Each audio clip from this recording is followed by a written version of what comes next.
Today we're going to talk about design for assembly. And before I get started, and a lot of the inspiration from this comes from a couple of great references here. Designing plastic parts for assembly. A lot of what we do at Dragon involves injection molded parts. And just due to the nature of them, there's a lot of amazing ways that you can stick them together. So we'll go into that, be it from ultrasonic welding, glue and screw, solvent bonding, spring clips, and so on. And then this is sort of the granddaddy of them all, Boothroyd Dewhurst, designed for manufacture and assembly. So we'll go through a bunch of examples there. Thanks to Bob for bringing in the original material. So I haven't seen books like this in a long time. Definitely old school. So that's very, very cool. And in the presentation, I've put links to these books on Amazon, so you can just click in and find them. So the real way we think about design for assembly is how do you reduce the part count and how do you have each step take less time? If you can do that, you can just have a much more efficient design. So you've probably asked, why is it important to reduce part count? Because that obviously takes more time and effort than just designing every part you could possibly think of. There's a lot of good reasons. One is the fewer parts you have, the fewer fixtures you need to both measure the quality of them, so are they within spec or not within spec. And then also, every time you put together a part, there's typically some form of fixturing that will hold one part relative to the other one. If you don't have a part, you don't need to take the time to build and maintain that fixture. Also, less documentation, so you need less approved quality specs for that, less paperwork, less email communication going back and forth about, hey, did you design this part? Does it work? Fewer parts in inventory, so if you don't have a part, you can't run out of it. And often if it's a single part and you run out of it, everything stops, and that could have a really detrimental effect on your project if you're trying to ship it, say, by the holiday season. Fewer suppliers that you have to deal with to get the part. Much simpler production control. So again, figuring out how many of these parts do I have to injection mold and move from the bottom floor up to the top floor where I'm doing the final assembly. Fewer inspections, less rework. Of course, everything is not 100%. There's always some scrap rate. And if the part's expensive, you'd want to rework it as opposed to throw it out. Again, if you don't have the part, you don't need to worry about it. Lower tolerance stack up. So when we say tolerance stack up, what we really mean, and this is something in a different class Bill can talk about more, is if this was my chassis and then I've got these 4 books here, every part is going to have a slightly different tolerance to it because every part's different. And if I'm trying to control this space here, if I've got 4 books, it's a lot more, there's going to be a lot more variation than if I just have 2 books to deal with. So that's why you, in general, want to get rid of that to improve your tolerance stack up. Again, parts, you need to make them somehow, either on a milling machine or in a press. That all takes time and costs money. And if you add all this up, you're just going to get to a much higher quality product by having fewer parts. So there's basically 3 types of assembly that we work with. I'm going to focus most of my time today talking about manual assembly because that's where we spend most of our time at Dragon. So this is a picture of one of the assembly lines we used to work with that had about 5,000 workers. And manual assembly is really characterized by very simple operations. You can imagine a belt with workers and stations, bins, taking it apart from the bin, adding it to an assembly that exists, and then putting on the belt to go to the next worker. There's really very little tooling involved other than a simple go, no-go fixture, a clamping fixture, or automatic screwdriver, hopefully with some form of torque control. Sometimes in a few factories we've seen them doing cowboy style, so they have a screwdriver in each hand. But there's nothing too complex. And it's really easy, as you can see here, if you see the work piling up on somebody's station, you can just stick in another station almost in real time and figure out where your bottlenecks are. And as the design changes, as it often does with projects earlier in their sort of life in their life, you can quickly adapt. So if you did have to make a change, there's not a lot of tooling and fixtures that need to be modified, but you just teach the workers how to do it, update the work instructions, and you're off to the races. So that's manual assembly. The next step up is robot assembly. And with this, you can imagine a couple robot arms that have been programmed to do a specific task. So the part will come in, they'll perform the task, and then it will go down to the next step. I just got back from China on Sunday, and it was really amazing to see how fast things evolve over there. But one of the factories we work with for many, many years has started the process of both getting much more lean, so a lot fewer workers, and making the workers more efficient, often by replacing them with robots. So in terms of lean, rather than working on a step, putting the assembly on the belt, having it go to the next worker, having them pick it up and move it, there's two wasted steps there, placing it and picking it. What they do now is just have the workers pass the parts worker to worker, and they don't even use the belt. So that was interesting. And then for the robot assembly, they've actually built soldering machines, so hand soldering for through-hole components, where it's a 2-degree of freedom robot that holds literally a soldering iron clamped in it, and it's at a slight angle, and it will come down and touch all of the spots and dwell on them long enough to melt the solder. It's pretty remarkable. In China, we see the labor go up about 20% year on year, so it's still not a huge amount of the bill of materials, but it is on an exponential curve. So the factories realize this and want to change. What kind of quality are you getting from your soldering? Because I've seen some really bad soldering jobs coming out of China. Yeah, that's a great question. I mean, there's a whole spectrum and a lot of things that can go wrong. So it's really important to maintain records that you've calibrated the iron to make sure it's running at the right temperature. If they get cold, then you're not going to have an effective solder joint. The good factory should have a soldering training class, so they teach the worker how to properly apply the heat, how much solder to put on, and then to be able to inspect if it's a cold joint or not. We typically try to avoid through-hole if we can.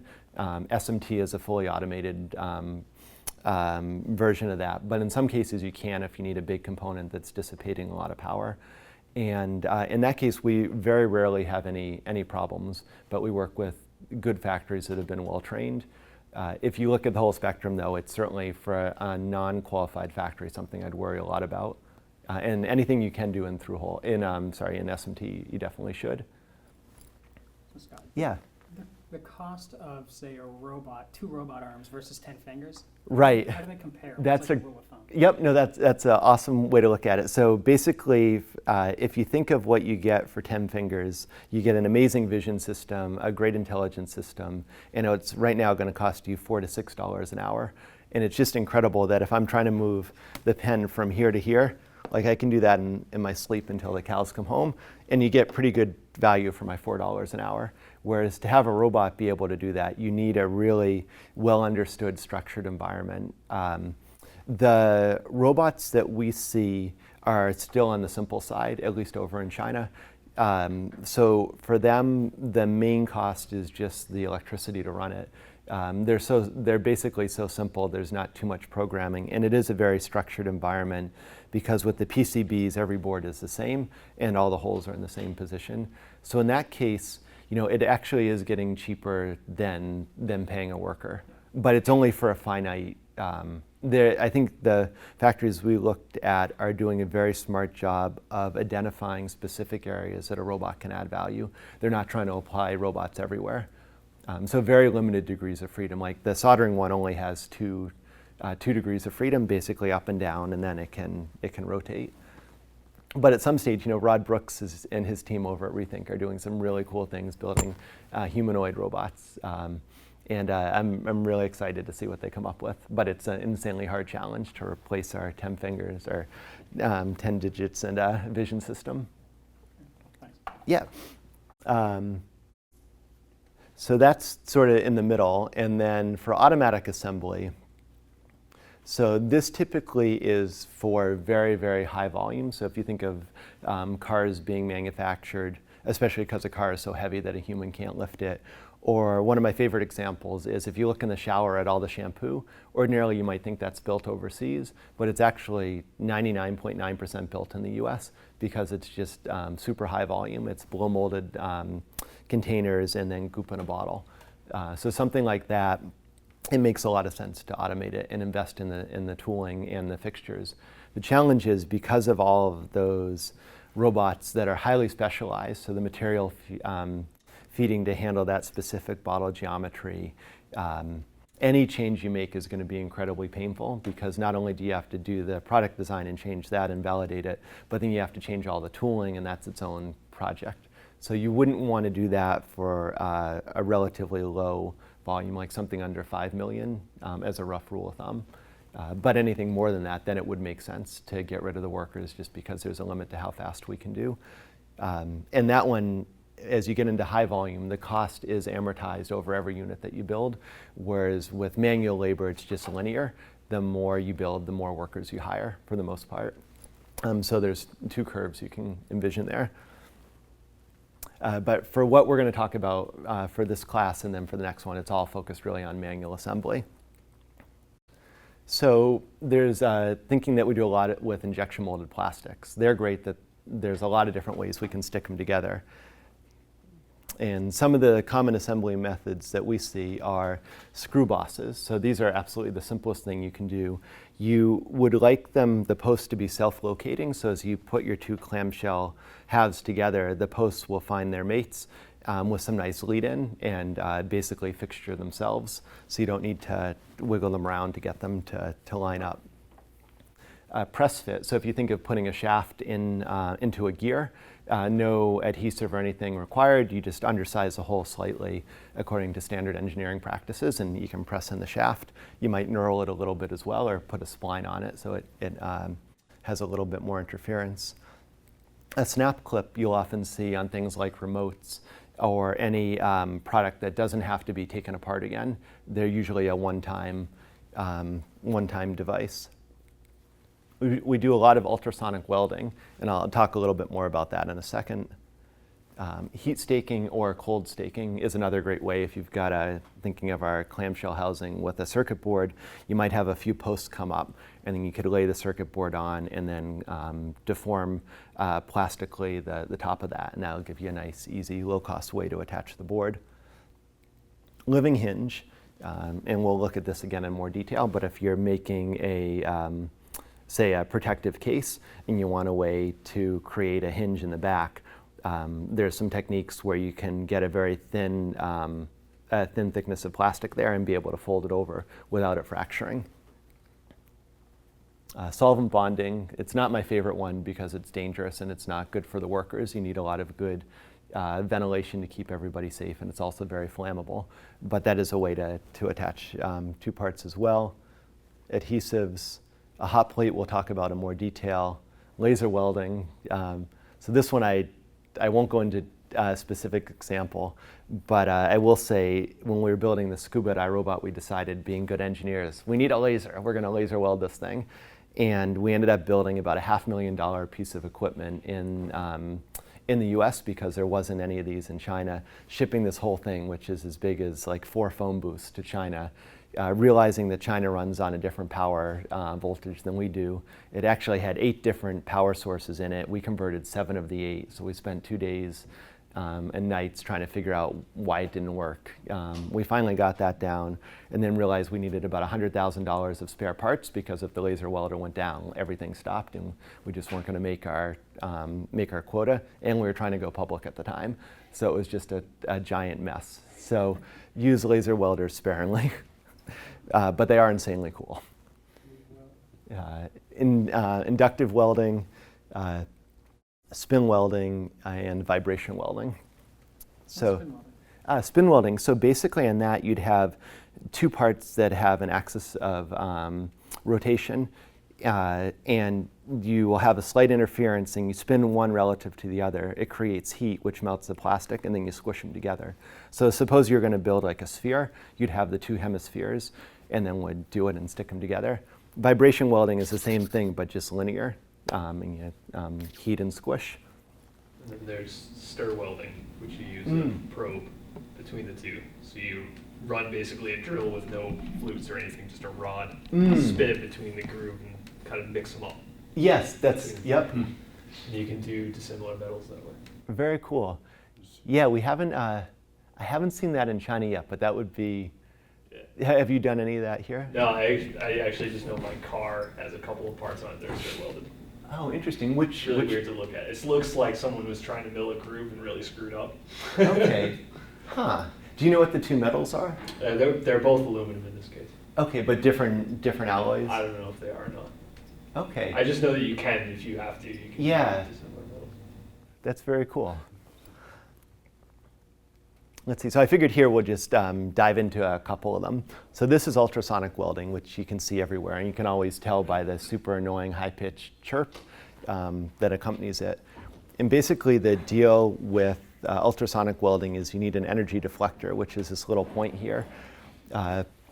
And on the top of whatever you're trying to weld, let's say you're putting together this channel or box, you'll have the horn, which is the piece of metal that's going to provide the energy at the ultrasonic frequencies. That is vibrating up and down very quickly, which is going to cause this small piece of plastic to melt. And then as you apply pressure, it's going to squish into the mating part.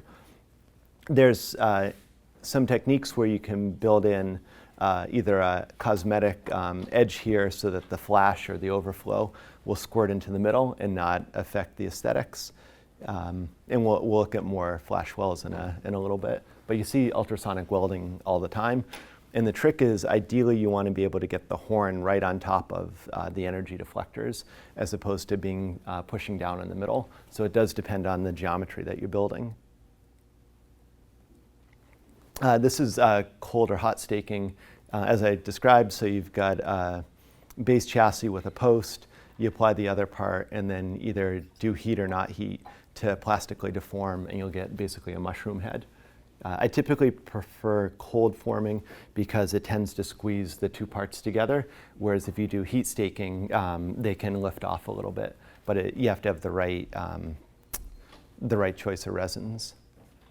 Hot plate is really cool. So we use this on the scuba tank, the part that wasn't laser welded. The hot plate is all over the place in China. And basically what happens, and I'll fire off the video in a sec, is you've got your parts you want to join, top and bottom, secured in nests. Often either it's an enclosed shape or there's some sort of vacuum to hold them in place.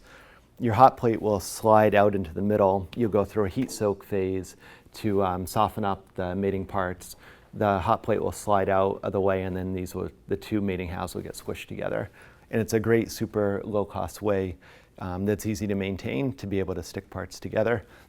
What I've got here, this is a good design in that this is see if you can see the rib that's going to be heated, and it stands slightly proud of the parts on either side. As that's heated, the flash or overflow is going to go into this flash well, and then that's going to create the two outside parts are going to create a nice clean aesthetic face. So that's a pretty standard way to use a flash well. And here's the parts being built. So you can see the worker positioning the different parts in the nests. I think this was done over in Taiwan. And here she's doing multiple at the same time. And they're actually two different steps. These are for one part, and then the second stage is over here. Okay, this is going to slide out. This is hot. That's the hot part of the event. They're doing the heat soak right now. And there's all sorts of tuning to get the right amount of penetration for the heat soak. And then once the plate pulls back, when you push or press the two parts together, getting the right penetration there just to make a nice seal. You'll often also see the heated element coated with Teflon. And usually after about 5,000 cycles, you have to recoat it. So it's something you just want to have a relationship set up with a vendor that can give you that recoating. Do you have to design the servo systems for that? This one does look homebrewed. The one that we bought was from Branson, which is a great firm in New York, and they took care of all the controls. But every hot plate is custom for the part. There's a basic machine, but all the nests and the cycle is something you have to have custom designed. We typically at Dragon, we can debug it if it doesn't work, but in general, the vendor or the factory would go ahead and be able to get it up and working. But we've spent many sleepless nights debugging that, so we have a reasonable amount of experience in it. That, and we're pretty good on laser welders, for better or for worse. This is a living hinge, so polypropylene or polyethylene are great materials for this. And often what you'll do is also an operation called a coining step, where you'll have a long bar and then basically just whack the plastic to plastically deform it. Because as you remember from injection molding, typically you really don't want to go less than 1 millimeter wall thickness. But at that, it's a little, the bending stresses are too great. So to get around that, the coining step lets you get a much thinner spot for the living hinge, so it doesn't fatigue. And this is great if you've got two parts that you want to move relative to each other, whereas otherwise you'd have to build part A and part B, and then some form of a hinge. And that's two parts instead of one part, and as we learned, fewer parts are better. Snap clips, so these you see all over the place. And there is a fair amount of engineering in the cantilever bending part, because you don't want to plastically deform the lever arm. It's a very well understood problem, but it's important to get the right geometry and do the math as opposed to winging it. And there's all sorts of great references. The design, this one here is all sorts of examples on how to design it. This is a kind of a neat hybrid where there's a snap fit, which is used to basically self-fixture and clamp the parts, and then it's ultrasonically welded to create the seam all the way around. So you can mix and match. So those are ways we can actually take the two parts and put them together. Some techniques for parts that aren't mated directly we'll talk about next. So if we think of manual assembly, there's a certain size of our fingers, and you can imagine that handling a really small part is going to be more difficult than a bigger part. So as you design it, ideally you tend towards the bigger part design instead of the small one. Likewise, if the part is hot or you're trying to install this washer in this blind, this is a section view, so it's cut open, install this washer on the screw boss, it's difficult just because our fingers don't fit in there and we can't see it. So that design would be less optimal.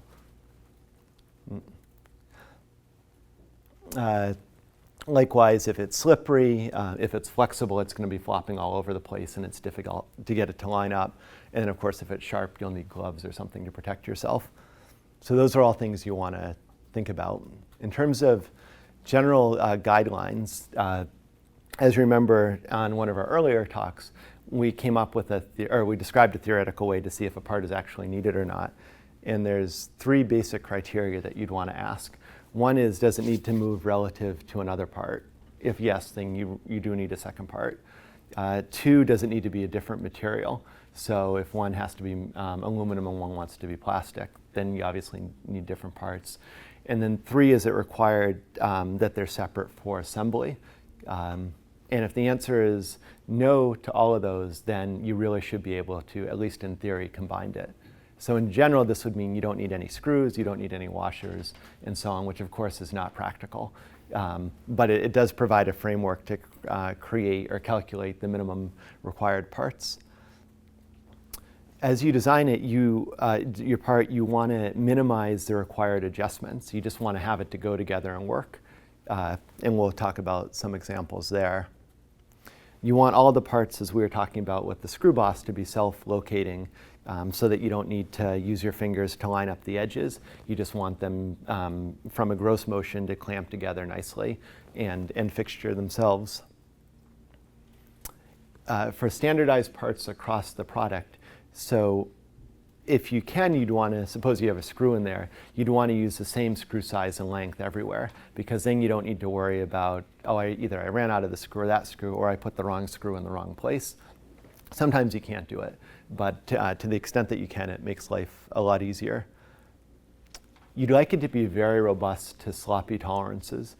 If you need to have a precision machine, that's going to require a lot more cost and effort and quality to get everything just right. Whereas if it's robust and can handle standard manufacturing tolerances for whatever you're using, that's a lot easier and you don't need to tweak it or spend all that extra money. You want to be able to see everything and make sure you can access it, especially for manual assembly. For a robot, the shape of the end effector can be customized, but for us, we can't really change what we've got, so you want to work around that to the extent that you can.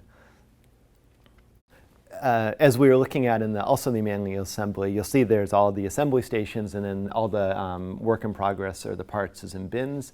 And you can imagine how those are going to get all random orientation, and if they can nest up or tangle. Like imagine a whole bin full of springs.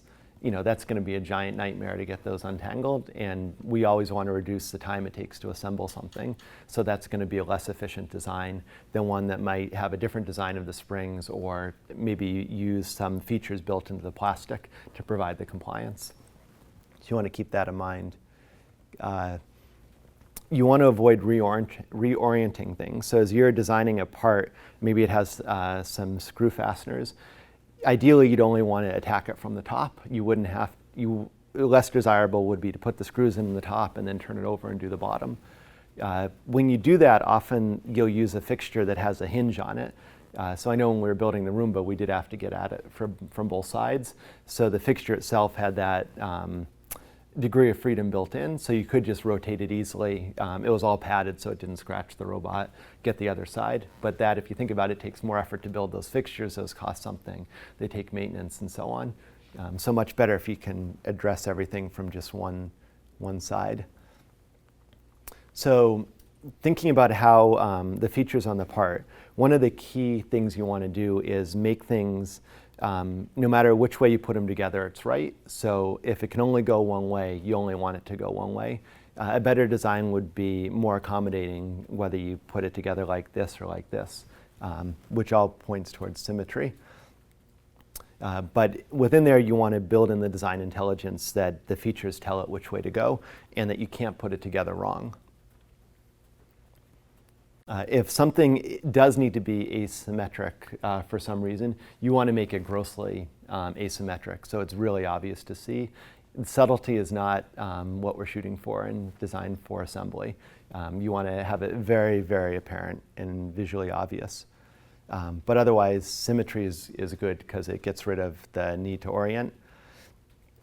And then sort of as a fallback, which is not the best way to do it, but if you can't solve your problem here, then just mark mark the part, so you know this end is end A and this end is end B. But again, that's an extra step, and inevitably you're going to get a new worker that wasn't trained up, and they're going to put it in backwards. So it's much better if you can address it without having to do that. And then, of course, if you can get rid of flexible parts, that's great because they flop all over the place. So in terms of best practices, here you can see on A, it's an asymmetric pin. It's got a chamfer on one side. A much better design, if we can do it, would be just make both sides symmetric, and then it doesn't matter which end goes in. Likewise, with this plate here, there's a notch. So these holes are not evenly spaced, and it's really hard, to tell looking at that. So by putting this notch here, it's clear which way it wants to go, and you might even make an interference so that it won't go the other way. With this part, thinking back to our bin with all the parts in it that are going to jam up, by putting this protrusion in the bottom, it prevents them from, like when you think of your kitchen cabinet and you stack all the cups on top of each other, they get stuck. This will prevent that happening. And then on this one, think of it as a bunch of spring washers. Here the gap is more than the thickness, so those are all going to get stuck like this. Whereas by making the gap thinner, they just can't get tangled up. And that will save truly a huge amount of time. If you can use a chassis and a base and start from the widest part and work to a smaller part, and then gravity is your friend in this case because it holds everything in place. You don't need a clamping fixture or anything like that. Self-aligning parts are good. So in this example, we're trying to stick this spool through the hole down here. It's very difficult because this won't locate. Whereas in this case, we've been able to extend the length of the shaft. It finds the hole, and then before this touches the lip, and it just drops right in. Likewise, in this case, I'm trying to stick the shaft into this press fit, putting a little chamfer on here makes it a lot more forgiving in terms of the alignment.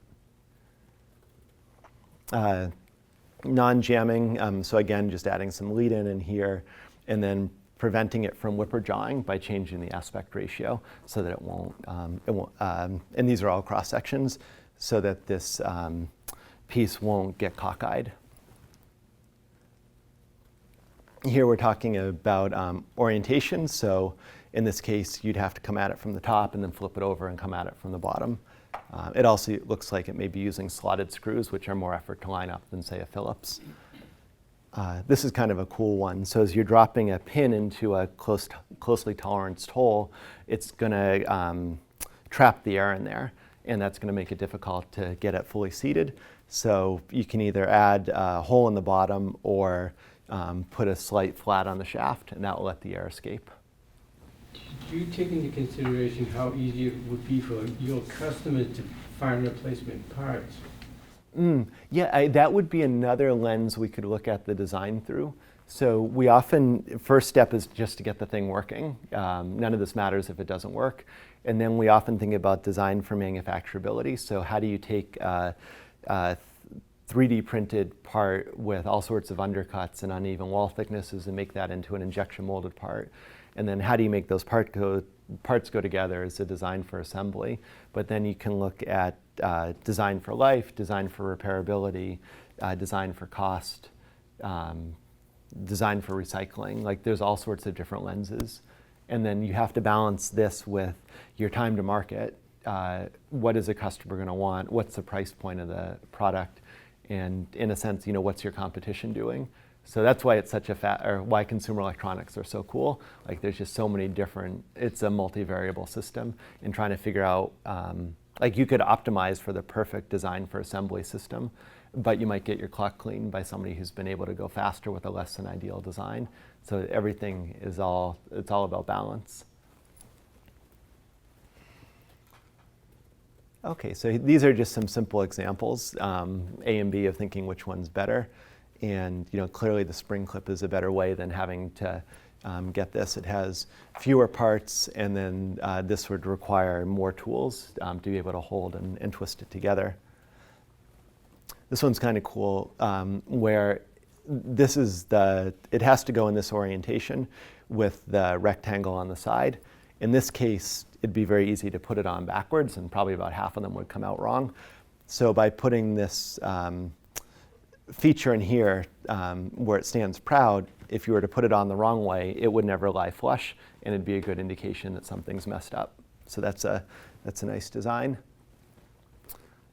This one, just again thinking of the bins next to the workers, these things are going to tangle like crazy, where this design won't. This is more optimized maybe from a material standpoint if you can recycle the parts that you stamp out, but this one will be a lot easier. And likewise, as we were talking about, these guys are going to nest up like crazy, where this design has the same functionality but will be a lot easier to deal with. We were talking about being robust to sloppy manufacturing, which isn't necessarily the best way to put it, but sloppy tolerances. With this one, the holes have to be drilled precisely and very well maintained, whereas by adding a slot in here, it's a lot more forgiving and it's not over-constrained. So the bottom one is a much better design. Oh, it's hard to see, but there's a slot or a slight oblong here. So just due to, there's always going to be a slight variation in the center distances, and this will accommodate that. This one is talking about self-locating features. So in this case, A is able to slide left and right. You have to use your fingers to position it. Whereas in B, there's a little bit of a pocket in here, which will locate it for you. And you can imagine in situation B, it'll be a much quicker process, and time is money. So that's a better design. And then on this one, if you actually think about what it would feel like to put this together, you're putting in these screws somewhat blind and also very restricted. It's going to be hard to hold your finger and shove it in there. Whereas with this, it's a lot easier to hold the screws and put them in. So that's a better design. So any questions? For lower to medium volume consumer products, Yeah. what are your preferred methods? So I love glue and screw. Screws are easy in that they cost nothing. You can put it together, take it apart. It doesn't require any special tooling. The downside of screws is screw bosses are ugly and they take space. So it depends if the design can accommodate them or not. And we do a lot of ultrasonic welding, which is great, and the tooling's pretty cheap. I believe it's about $500 per. It depends on how big you are, but sort of $500 for a standard one. Cold staking and hot staking are really effective and cheap. I'd say those are the main ones. There is some really cool stuff in terms of like CNC glue or foam in place, which can put down a gasket on a three-dimensional surface and stick it together. So that's more on the cutting edge. We talked about laser welding. Yeah, those are the main go-tos. And then now and then we'll do some snaps. The problem with the snap is you're inherently going to have an undercut, or usually you get stuck with an undercut. And then you have to do a shutoff to be able to get the steel in there. And that may may damage your aesthetics. It also takes a lot, like if you think of how much time it would take to tune a tool to do a screw post and a boss, it's pretty simple, like you can bang it out. Whereas with a spring clip, there's a lot more tweaking and tuning to get it. So it just engages, but there's no slop in it. So that's typically a lot more work. So I'd prefer if I can glue and screw, but if I can't, and it has to be a really important aesthetic surface, and the spring clips are good. What do you mean by glue and screw though? Oh, well, you could also just screw, but now and then if you want to make it waterproof or really provide a super tight things. When we were doing the scuba, the alternative to laser welding and hot plate was glue and screw. And in retrospect, that probably would have been a better choice because it used existing technology and it's basically free. With the contract manufacturers you're using, do they give you feedback on this design for assembly pre-tooling so you don't have to rework your tools? Yes, oh, absolutely. The sort of thinking about the way it progresses down the timeline is one, just get the thing working, and it's all about engineering. There's no thought of quality, or that's a distant, or most people would have that as a distant second thought. But then once you've got something you can hand over, then we'd often sit down with the Dragon team in the factory and just go. Usually what we'll do is take a fully assembled product, take it apart step by step, and then put it together. And it becomes really apparent when you have somebody that is not the designer, purposely try to put things on backwards. And of course, like there usually hasn't been a lot of thought of DFA, nor should there have been, but it is eye-opening. I remember the first project, or one of the earlier ones I did, it was this at iRobot called Meeps, and it was an erotic space creature that had 3 microphones for sound localization. And when you yelled at it, it would get scared and scurry away. And when you're nice, it would come towards you. One of our guys at the factory just took that thing apart in front of me, and it was just really humbling when he put it together. It's like, oh, this is a nightmare. But yeah, you definitely want to do that before tooling. And a good factory will give you options, like here's the pros and cons of glue and screw, snaps, vibration welding, what have you. And then every factory also will have different equipment. Sort of like screws are ubiquitous. Ultrasonic should be everywhere. Hot plate, for example, is not, that'd probably be a special thing, so the factory would have it or would not have it. And you may tune you'd always tune your design to fit whatever the factory has. Okay. But yeah, a lot of this is very iterative too.